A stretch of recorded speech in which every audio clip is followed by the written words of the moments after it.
Captain Elena Vasquez stood on the bridge of the Prometheus Unbound, watching as 17 different alien fleets formed a blockade around her ship. The massive vessel hung in the void like a sleeping leviathan, its dark hull reflecting the distant stars. She could almost feel the terror radiating from the surrounding ships through the vacuum of space.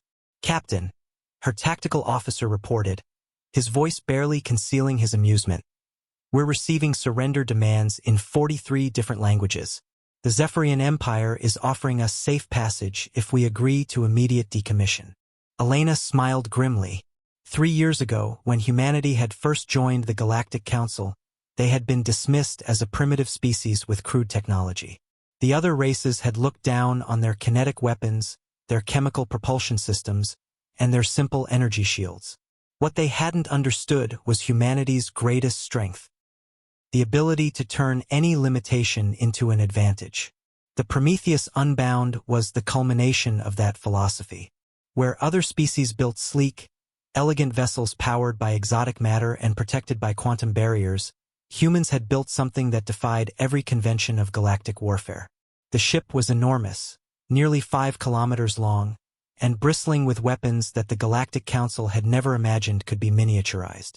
"Sir," the communications officer called out, "Admiral Kethvar of the Centaurian fleet is demanding to speak with you directly."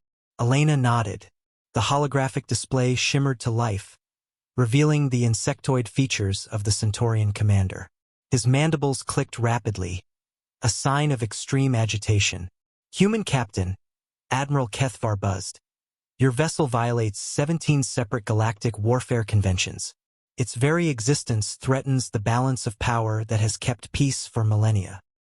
"Admiral," Elena replied calmly, "the Prometheus Unbound was built using only technologies that were explicitly permitted under the Terran Integration Treaty. We've broken no laws." This was technically true, though it missed the spirit of those laws entirely. Humanity had discovered that the treaty's restrictions were based on the assumption that certain combinations of technology were impossible. The other species had evolved along predictable paths, developing energy-based weapons and defenses in parallel. Humans, with their chaotic approach to problem-solving, had found ways to combine technologies that shouldn't work together. The ship's primary weapon system was a perfect example. While particle beam weapons were limited by the treaty to specific energy outputs, there were no restrictions on magnetic acceleration systems used for cargo transport. The Prometheus Unbound, a magnetic rail system that accelerated specially designed projectiles to near-light speed, each projectile containing a miniaturized fusion warhead that activated on impact. The defensive systems were equally unconventional. Instead of relying solely on energy barriers, the ship carried thousands of autonomous drones that could form a protective cloud around the vessel.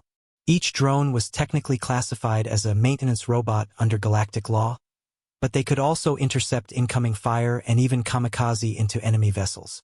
"Your ship destroyed an entire Verkani battle group in 14 seconds, Admiral Kethvar continued, his voice rising. "It has point defense systems that can track and destroy thousands of targets simultaneously. Its armor can withstand direct hits from antimatter torpedoes. This abomination has rendered every other warship in the galaxy obsolete." Elena had to admit he wasn't wrong. The Prometheus Unbound had already ended 3 separate conflicts simply by arriving in the system. Enemy fleets would take one look at the ship's tactical profile and immediately request peace negotiations. "We're prepared to offer humanity a permanent seat on the Galactic Security Council," Admiral Kethvar said, his tone shifting to desperate negotiation. "Full voting rights, territorial concessions, access to our most advanced technologies. All we ask is that you decommission this vessel and agree to build no more like it." Elena looked around her bridge at her crew. They were all young, all brilliant, and all fiercely proud of what they had accomplished. The Prometheus Unbound represented everything humanity could achieve when they refused to accept limitations. But she also understood what the Admiral was really saying. The galaxy had enjoyed relative peace because no single species possessed overwhelming military superiority. The Prometheus Unbound had shattered that balance.